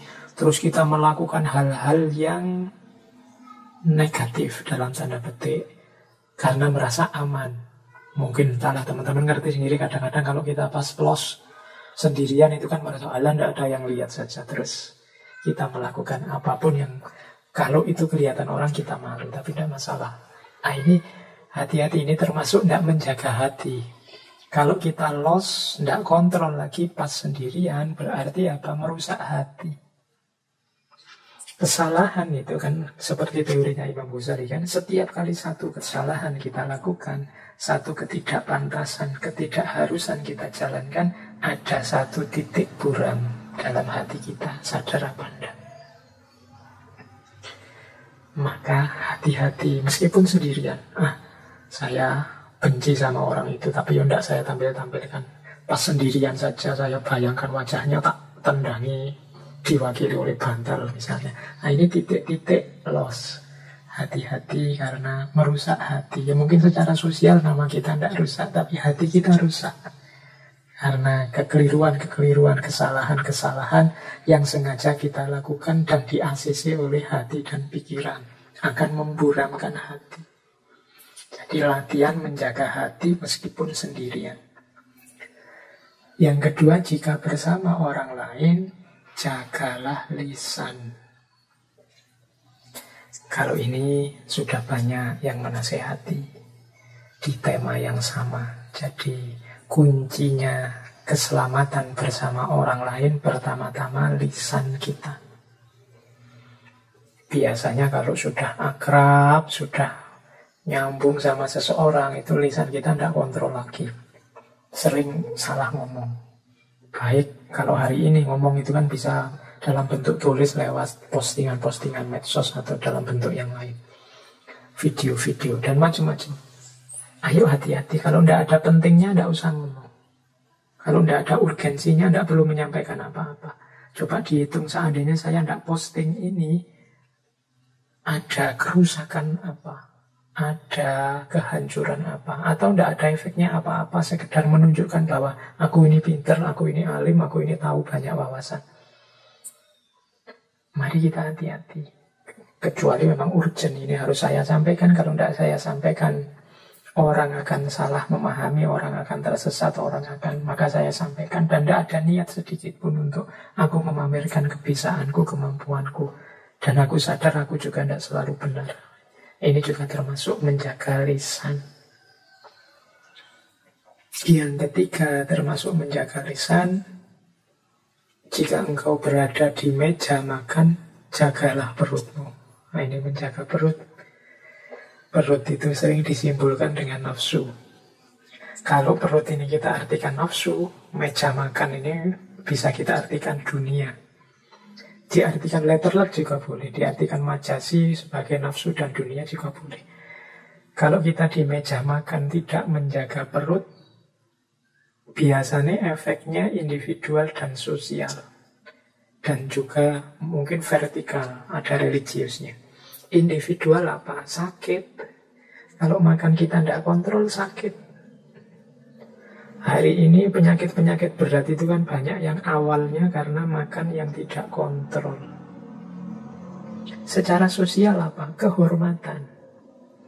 Orang yang tidak bisa menjaga perilaku makannya di meja makan itu secara sosial biasanya dianggap tidak sopan, dianggap tidak etis, tidak beradab, tidak berakhlak. Kalau orang Jawa menyebutnya geragas, rakus, tidak pantas untuk dilihat. Jadi secara etik, estetik, bahkan logis, ini keliru. Maka ini maknanya dalam nasihat wahyu dari Allah kepada Nabi Isa ini. Jadi jika engkau berada di meja makan, jagalah perutmu. Yo secara vertikal hubungannya dengan agama, dengan Allah, yo pastinya Allah tidak ridho, tidak berkenan dengan kelakuan yang tidak menjaga diri, termasuk menjaga perut. Makanya Al-Quran itu kalau tentang makan, kalimat terakhirnya wala tusrifu, jangan berlebihan. Berlebihan itu merusak semuanya. Dan yang keempat, jika engkau berada di jalan, jagalah matamu. Karena mata ini sumber banyak masalah. Melihat yang tidak harus dilihat, sumber masalah. Mata hanya bisa sampai yang kelihatan saja, yang tidak kelihatan susah. Kalau hanya pakai mata, maka mata sering jadi sumber fitnah. Melihat orang berdua, laki-laki dan perempuan, terus wah ini mesti melakukan yang dilarang agama, padahal kita tidak ngerti aslinya. Awalnya dari mana? Hanya melihat mata saja, berawal dari pandangan saja. Jadi kalau engkau di luar, kalau bisa jagalah matamu. Jangan mengobral pandangan. Kuatirnya melihat yang tidak harus dilihat. Kuatirnya salah memahami sehingga muncul fitnah-fitnah. Menjaga mata kalau konteksnya hari ini, ya jangan membaca yang tidak seharusnya dibaca. Tidak ada manfaatnya sama sekali kalau dibaca. Lewat medsos, lewat dunia maya, lewat internet. Jadi kemampuan menjaga mata hari ini penting. Ini diantara kemampuan filter kita hari ini terhadap banjir informasi, banjir IT. Oke, 4 hal ini, menjaga hati, menjaga lisan, menjaga perut, menjaga mata, sumber kita selamat dunia dan akhirat. Nah, yuk mulai latihan ya. Pelan-pelan dari yang fisik dulu, diawali dari mata dulu. Tundukkan pandangan, diawali dari perut, kemudian menjaga makan, menjaga adab. Kemudian mulut, jangan mengobrol kata, apalagi melakukan maksiat-maksiat mulut. Dan yang terakhir, hati. Nah, hati ini kuncinya hidup. Hati rusak berarti hidup rusak. Karena kuncinya hidup itu qalb. Ala wahyal qalb. Kalau dia rusak, kita rusak. Kalau dia baik, kita baik. Oke, ini diantara nasihatnya Imam Ahmad. Terus, nasihatnya Imam Ahmad lagi tentang hati. Menurut Imam Ahmad, segala sesuatu ada berkahnya. Berkahnya hati adalah merasa puas dengan pemberian Allah. Nah, ini informasi sekaligus tuntunan dari Imam Ahmad. Kalau ingin hati kita berkah, kalau saya sering bilang semoga ilmu kita berkah. Kalau ilmu berkah itu rasanya ilmunya biasa-biasa saja, tidak ada manuver-manuver yang luar biasa, pengetahuan yang sederhana saja, tapi manfaatnya besar untuk hidup. Itu ilmu yang berkah. Kalau rezeki yang berkah, penghasilanku sebenarnya cuma sekecil ini, tapi semua kebutuhanku bisa terpenuhi, bahkan lebih. Nah, ini namanya rezeki yang berkah. Karena Allah mengendalikan keinginan kita tidak macam-macam, sehingga yang sedikit itu jatuhnya cukup. Kalau hati, katanya Imam Ahmad, berkahnya apa? Berkahnya adalah kalau kita puas dengan semua pemberian Allah apa adanya. Hati yang berkah itu berarti manusianya ridho, manusianya ikhlas, manusianya tidak mengeluh, senantiasa bersyukur terhadap apapun yang diberikan oleh Allah. Berarti hati kita berkah. Nah, semoga teman-teman ayo introspeksi ya setelah ini. Ada banyak variabel dalam hidup kita, ada banyak momen dalam hidup kita. Masih ada ndak yang kita ndak terima? Masih ada ndak yang kita komplain? Masih ada nggak yang sudah ditetapkan Allah tapi masih ganjel dalam hati kita? Yo, kalau bisa kita hindari itu. Mari kita menghidupkan hati secara berkah. Kita merasa puas dengan pemberian Allah. Salah satu tips dari Imam Ahmad untuk membuat hati berkah adalah melembutkan hati. Cara melembutkan hati gimana? Antara lain dengan makan makanan yang halal. Ini kita bisa menerjemahkan, saya juga akan menerjemahkan makanan yang halal itu baik makanan konsumsi fisik maupun makanan konsumsi batin. Loh, apa bisa Pak konsumsi batin yang halal? Ya banyak. Konsumsi halal secara batin itu kan ya yang mahmudah. Sementara yang haram secara batin yang mazmumah. Jangan masukkan benci, jangan masukkan iri, jangan masukkan hasud, jangan masukkan nifak dalam diri kita. Itu konsumsi yang haram secara batin. Kalau yang halal secara lahir dan secara batin, teman-teman mestinya sudah ngerti. Baik haram karena zatnya maupun haram karena sebab dan efeknya. Kan ada beras itu halal, tapi kalau sebabnya mencuri, beras hasil ngutil, ya haram. Beras halal, cara memperolehnya baik. Berasnya sendiri juga baik. Tapi kalau dipakai untuk melecehkan orang, menghina orang, misalnya kita sedekah beras pada orang miskin sambil mencaci makinya, ya nilainya jadi, efeknya jadi buruk, jadi merusak. Yang haram-haram, baik secara lahir maupun batin, baik dalam zatnya, dalam prosesnya, dalam efeknya, akan membuat hati yang keras. Hati yang keras akan membuat hati tidak berkah. Hati yang tidak berkah itu hati yang tidak puas dengan ketetapan dan pemberiannya Allah. Nah, ayo sekarang mulai kita introspeksi. Kalau masih ada hal-hal yang kita komplain dari ketetapannya Allah, yang kita tidak ridho, tidak rela dari ketetapannya Allah, mungkin karena hati kita tidak berkah. Mengapa hati kita tidak berkah? Hati kita tidak lembut. Sehingga pemberian Allah selalu mental. Mengapa tidak lembut? Jangan-jangan yang masuk hal-hal yang tidak halal. Baik secara lahir maupun secara batin. Jadi itu cara kita mengelola hati. Kemarin-kemarin saya banyak bilang tentang hati, tentang pikiran dan ilmu yang berkah. Sekarang Imam Ahmad mengajari kita, hati juga harus berkah. Buktinya apa? Puas dengan pemberian Allah. Baik, kita lanjutkan lagi. Ini ada hubungannya juga dengan rizki. Nah, biasanya orang tidak terima itu dalam hal rizki. Gajiku kok sedikit ya, orang lain kaya, aku tidak punya apa-apa, dan seterusnya. Itu urusan rizki. Imam Ahmad memberi beberapa tips agar kita bisa menerima apapun ketetapan Allah dalam hal rizki.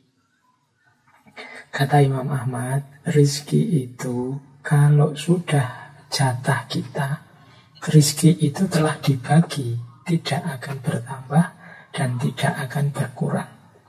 Setiap orang sudah punya jatah rizki sendiri-sendiri.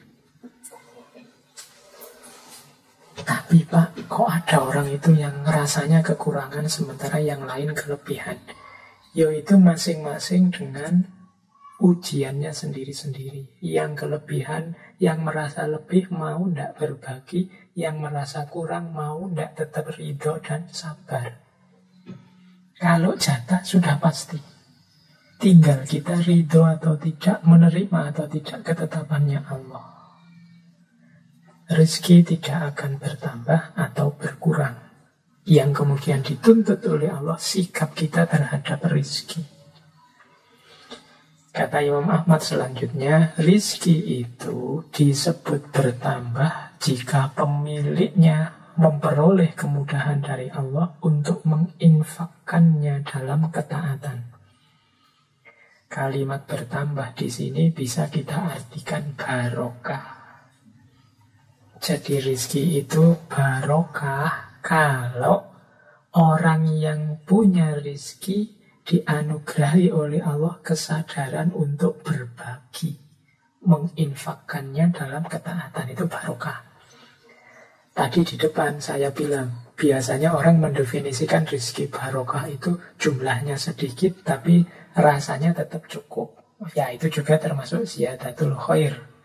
Tapi ada lagi parameter untuk mengukur rizki kita itu benar-benar barokah apa tidak.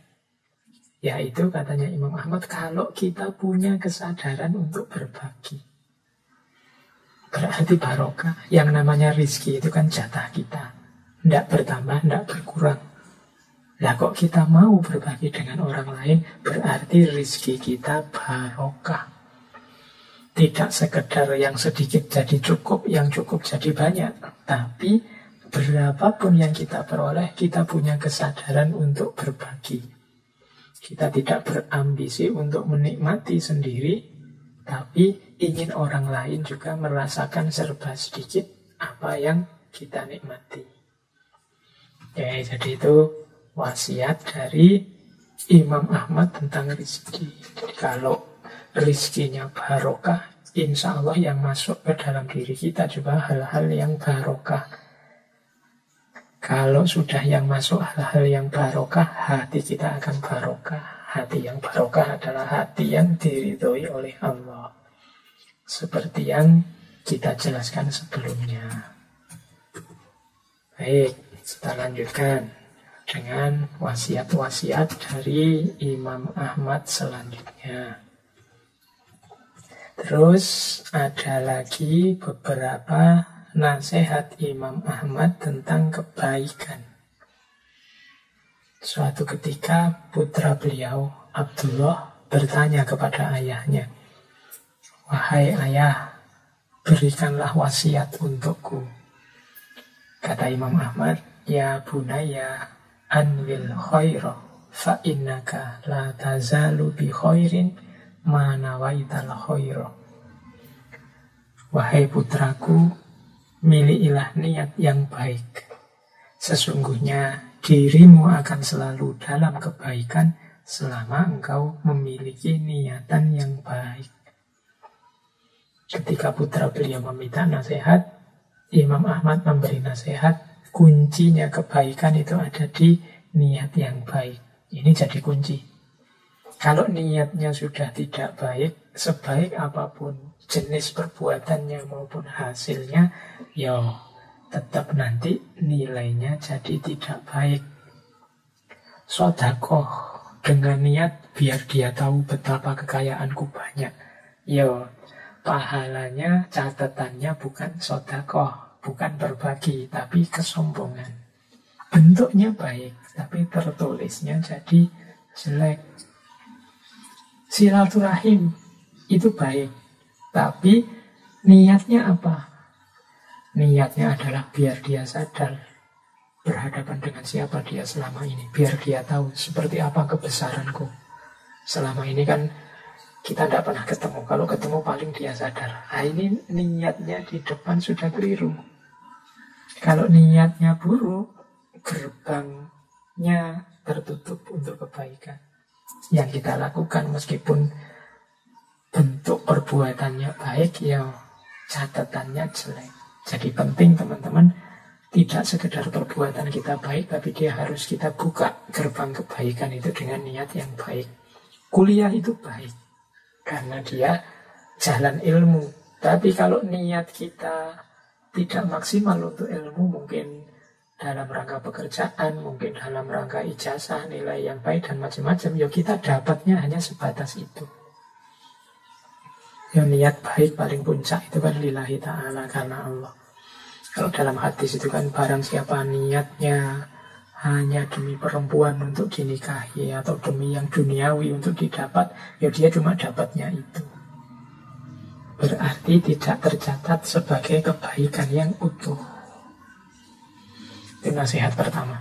Kemudian, sibuklah dirimu dengan setiap amal kebaikan dan bersegeralah melakukannya sebelum datang sesuatu yang menghalangimu untuk melakukan kebaikan tersebut.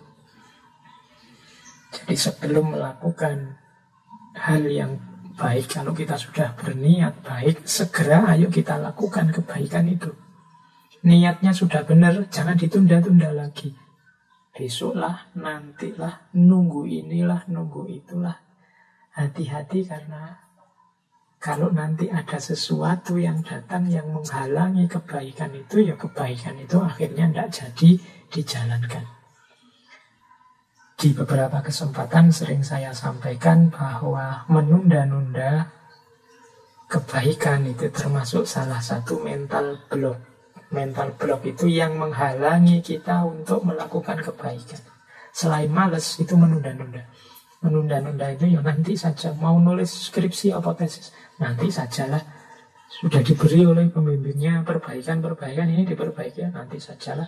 Nunggu dapat ini, dapat itu. Akhirnya kepepet deadline, kepepet DO dan macam-macam. Nah itu karena kita sudah berniat baik tapi tidak segera dijalankan. Sibukkan kita dengan setiap amal baik dan segeralah melakukannya. Khawatirnya nanti tersusul oleh hal lain yang menghalangi kebaikan, menghalangi kita bisa menjalankannya. Mau sholat tahajud, besok sajalah, bulan depan sajalah, nanti sajalah, lama-lama nggak jalan. Begitu mau dijalankan kok ya badan nggak enak, ini greges, ini nggak jadi sudah. Sekarang ada halangan, kemarin-kemarin waktu longgar nggak dijalankan. Sakitnya sembuh mau dijalankan, waduh ini sudah waktunya siaran langsung sepak bola, ini sudah mulai, ini Liga Champion nggak jadi wis. Ada yang menghalangi, kemarin-kemarin ngapain saja. Oke, baik, itu yang kedua. Jadi kalau tentang kebaikan, niati dengan baik, kemudian segera lakukan kebaikan itu. Dan yang terakhir, kebaikan terletak pada orang yang tidak melihat kebaikan dalam dirinya sendiri. Kalau ini berarti setiap kali kita melakukan kebaikan, imbangi dengan sikap tawadhu. Setiap kita sukses melakukan kebaikan kan, kita disunahkan membaca Alhamdulillahirabbil alamin. Alhamdulillah itu termasuk kalimat tawadhu. Bahwa kebaikan yang kita lakukan ini, kebaikan yang saya lakukan ini tidak semata-mata jasaku, tidak semata-mata hasil karyaku, tapi semuanya atas petunjuk dan pertolongannya Allah. Nah, ini namanya sikap tawakal setelah ikhtiar dan niat dijalankan. Niat baik, kaifiat ikhtiar yang baik segera dilakukan, tidak ditunda-tunda. Kalau sudah berhasil, alhamdulillahirabbil alamin. Jasa dari lahirnya kebaikan ini semata-mata bukan karena aku, tapi semuanya karena pertolongannya Allah. Terus kita lanjutkan lagi. Kalau tadi tentang amal, rizki, dan ikhtiar, sekarang kita masuk ke zuhud. Menurut Imam Ahmad, zuhud itu cirinya dua. Pendek angan-angan dan tidak mengharapkan apa yang ada di tangan manusia. Pendek angan-angan itu tidak lau-lau. Seandainya yang jadi presiden aku. Seandainya yang dapat rezeki besar itu aku. Seandainya. Ini panjang angan-angan namanya. Orang zuhud itu pendek angan-angan, tidak mikir macam-macam. Apapun yang diberikan Allah, aku terima. Ini zuhud namanya. Dan tidak mengharapkan apa yang ada di tangan manusia. Jadi lihat orang lain lulus cum laude, kemudian kita iri, kita dengki.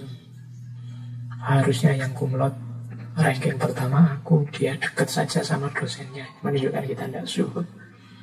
Harusnya yang dapat rezeki besar itu aku loh yang kerjanya paling capek, dia cuma bagian apa.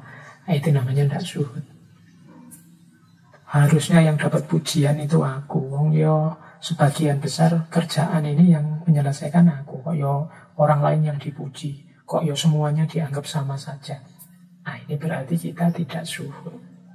Hati kita masih terikat oleh dunia, masih tergantung pada dunia, tergantung pada komentar orang, pujian orang.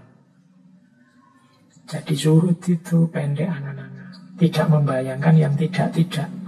Kalau memang bukan rezekinya ya sudah, bukan jatahnya ya sudah. Dan tidak mengharapkan apa yang ada di tangan manusia, tidak iri, tidak dengki. Itu zuhud. Selanjutnya menurut Imam Ahmad ada 3 jenis zuhud.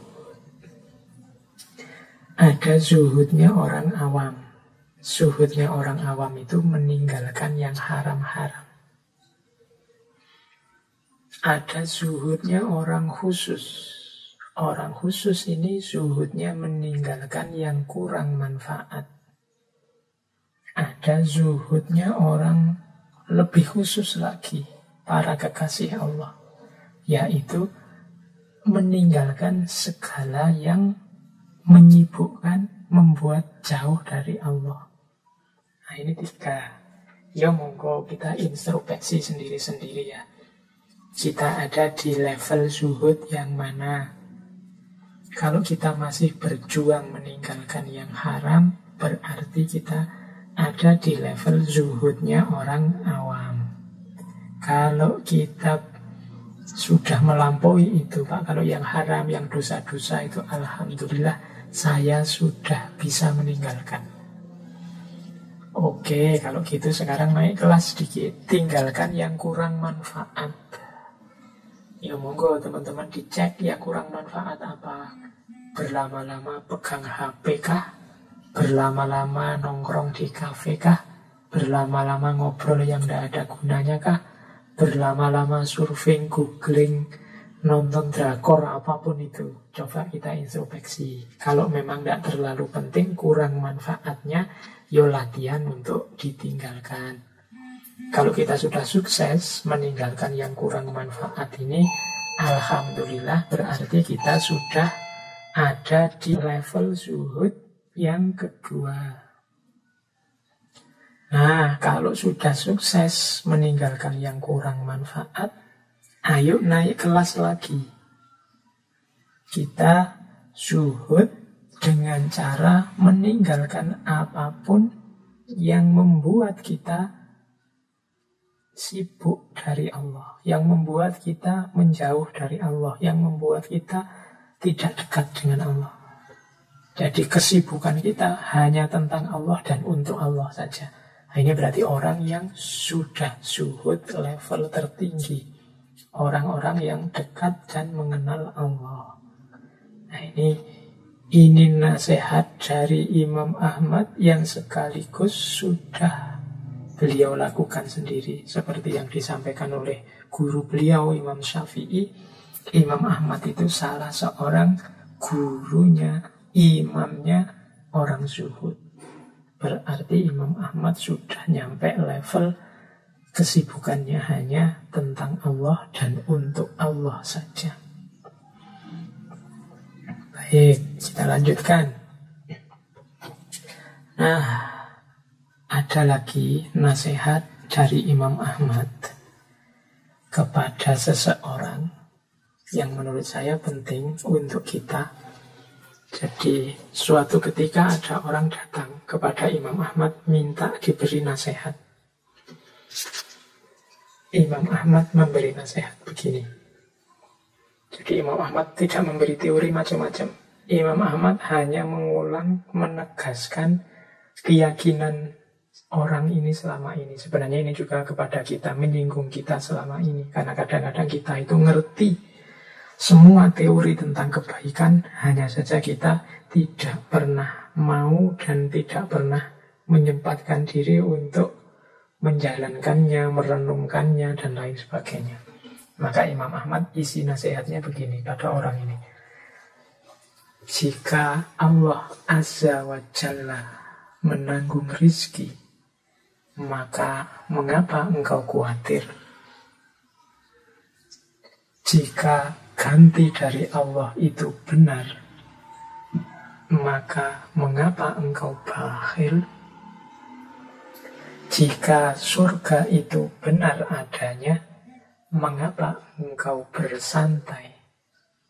Jika neraka itu benar adanya, mengapa engkau bermaksiat? Jika pertanyaan mungkar dan nakir itu benar adanya, mengapa engkau senang dengan kehidupan dunia? Jika dunia itu fana, mengapa engkau merasa tenang? Jika hisab itu benar, mengapa engkau banyak mengumpulkan harta, bukannya mengumpulkan amal? Dan jika segala sesuatu itu sudah ditakdirkan oleh Allah Azza wa Jalla, mengapa engkau takut? Nah, ini nasihat sekaligus sindiran kepada kita. Yang disampaikan oleh Imam Ahmad ini kan semuanya sebenarnya kita sudah tahu, kita sudah mengerti. Hanya saja kita tidak pernah secara serius menghidupkan pengetahuan dan keyakinan itu dalam keseharian kita. Kita ngerti kok kalau rezeki itu sudah ditanggung oleh Allah. Tapi coba berapa kali kita khawatir, berapa kali kita takut tentang rezeki. Kalau ditanya orang, rezeki itu kan sudah dibagi toh? Jawabannya kita mesti iya. Allah lah yang menetapkan rezeki setiap makhluknya. Jangankan manusia, hewan pun, apapun makhluknya Allah, semuanya sudah ada jatah rizkinya. Katanya Imam Ahmad, lah kok engkau khawatir? Kalau sudah yakin Allah yang menanggung rizki, ya seharusnya engkau tenang. bekerja semaksimal mungkin sesuai bidangnya masing-masing. Apapun hasilnya, apapun rizkinya, diterima, berarti itu jatahnya. Apapun yang kita lakukan, ya sudah itu jatahnya. Karena rizki sudah ditanggung oleh Allah. Kalau begitu, kalau kita tidak bekerja juga rizki akan datang, Pak. Mungkin, tapi ketika kita tidak bekerja, tidak melakukan apa-apa, ada yang kita langgar. Sunnatullah dan perintahnya Allah, juga tuntunan Rasulullah untuk bekerja. Bahkan menurut Rasulullah itu, daripada engkau minta-minta, ambil kapak dari rumahmu untuk motong kayu. Itu kan berarti bekerja itu sesuatu yang wajib. Tidak boleh kita diam saja. Jadi seakan dua hal yang berbeda, kerja dengan rizki. Kalau rizki sudah ditanggung Allah, kalau kerja itu kewajiban kita. Jadi jalankan rizki sebaik mungkin, setelah itu jalankan kerja sebaik mungkin, setelah itu rizki dari Allah akan datang. Yang kedua, jika ganti dari Allah itu benar, maka mengapa engkau bakhil? Ini sindiran juga buat kita.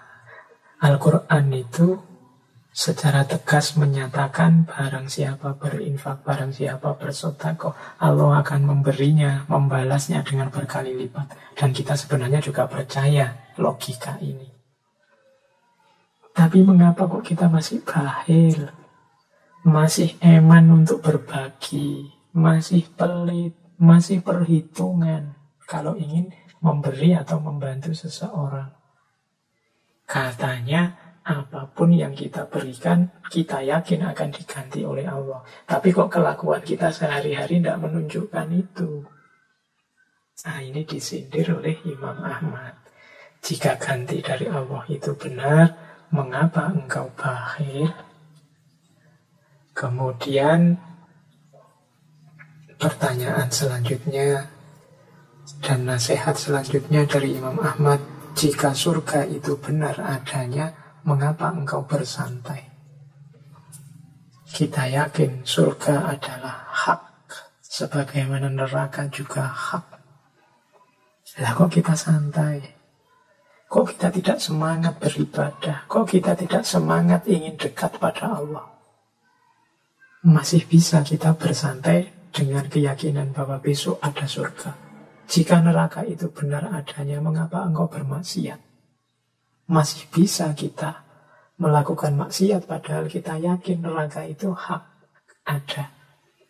Berarti pengetahuan kita tentang surga, tentang neraka tidak hidup. Dia berhenti hanya sebagai pengetahuan. Kemudian jika pertanyaan mungkar dan nakir itu benar adanya, mengapa engkau senang dengan kehidupan ini? Ini berarti tentang alam barzah. Yang di situ kita diinterogasi, ditanya tentang kehidupan kita. Harusnya kita tidak lagi jatuh cinta dengan dunia, begitu sadar bahwa dunia ini hanya sementara saja. Nanti segala kelakuan kita di muka bumi akan ditanyakan, akan dihisab, akan dibalas. Jika dunia itu fana, mengapa engkau tenang? Jika hisab itu benar, mengapa engkau banyak mengumpulkan harta saja? Kok tidak memperbanyak amal? Dan jika segala sesuatu sudah ditakdirkan oleh Allah, mengapa engkau takut? Semuanya sudah ada garisnya, sudah ada ketetapan, ada ketentuannya dari Allah. Baik, jadi ini sebenarnya nasihat-nasihat yang isinya sindiran kepada kita. Kita ini orang beriman yang percaya kepada apapun yang tadi disebutkan dalam nasihatnya Imam Ahmad. Kita percaya Allah menanggung rezeki, kita percaya Allah akan mengganti saat kita berbagi, kita percaya surga, neraka, alam barzah, mungkar nakir, kefanaan dunia, perhitungan amal, termasuk juga takdir dari Allah. Tapi mengapa hidup kita, keseharian kita tidak mencerminkan semua itu? Hidup kita penuh dengan kecemasan. Hidup kita ada bermacam-macam ketakutan. Hidup kita tidak serius untuk memperbanyak amal demi kehidupan yang lebih hakiki yang akan datang. Ini nasihat keras dari Imam Ahmad kepada kita. Baik, terus waktunya saya kira sudah mulai mepet. Teman-teman juga sudah mungkin agak capek mendengarkan saya bicara hampir 2 jam. Tidak saya kasih break sama sekali. Terus-terusan ini tadi ngomong. Ya nanti sekalian kita break setelah ini ya. Akan saya akhiri saja kajian kita malam hari ini. Di sesi yang terakhir tentang Imam Ahmad, saya tambahi satu lagi nasihat dari Imam Ahmad tentang takdir atau ketetapan Allah. Ada rumus seperti ini dari Imam Ahmad. Jika engkau ingin agar Allah memberikan apa yang engkau sukai, maka gigihlah dalam mengerjakan apapun yang Allah sukai. Jadi ini pesan untuk kita. Level kita kan memang masih di sini, dan Imam Ahmad ngerti sekali seperti apa kita ini. Maka tips dari Imam Ahmad, kalau engkau ingin agar Allah mengabulkan keinginanmu, memberikan apa yang engkau sukai, sebaliknya engkau pun harus serius gigih mengerjakan apa yang Allah sukai. Apa sih yang Allah sukai? Insya Allah kita sudah tahu. Mendekat padanya, berdoa padanya, menjalankan perintahnya semampu, semaksimal yang kita bisa. Kita persembahkan hidup ini untuk Allah, maka sebaliknya Allah akan mempersembahkan kasih sayangnya yang tidak terbatas untuk kita. Allah akan memberikan tidak saja hal-hal yang kita sukai, tapi juga segala hal yang baik, manfaat, dan barokah untuk hidup kita. Keinginan kita itu kan tidak selalu positif, kadang diwarnai hawa nafsu.